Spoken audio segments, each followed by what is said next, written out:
வணக்க நண்பர்களே, டாக்டர் மகாலிங்கம். இன்னைக்கு நான் ஷேர் பண்ணுறது என்னோட யூஜி டிகிரி முடிச்சு இதோட 14 வருடங்கள் ஆயிடுச்சு. 2012 மே மாதம் தான் நான் என்னோட யூஜி ரெஜிஸ்ட்ரேஷன் பண்ணியிருந்தேன். இந்த 14 இயர்ஸில் நிறைய லைஃப் லெசன்ஸ் கிடச்சிருக்கு, நிறைய நண்பர்கள் கிடச்சிருக்காங்க, நிறைய மருத்துவ பயனாளர்களுக்கு சித்த மருத்துவ சிகிச்சை கொடுத்து நிறைய மாற்றங்கள் ஏற்பட்டிருக்கு, சின்ன சின்ன தோல்விகள் ஏற்பட்டிருக்கு.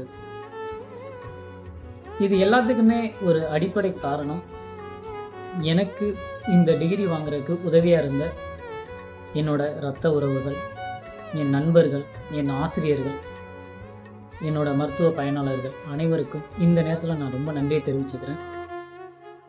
மருத்துவருங்கிறது, ஒரு டாக்டர் அப்படிங்கிறது ஒரு அந்தஸ்தோ பெரிய பதவியோ இல்லைங்க. அது மக்கள் நம் மீது வைத்திருக்கும் நம்பிக்கை. அதை பொறுப்பாக எடுத்துகிட்டு போகிறது தான் என்னோட கடமையாக இருக்கும். நன்றி நண்பர்களே.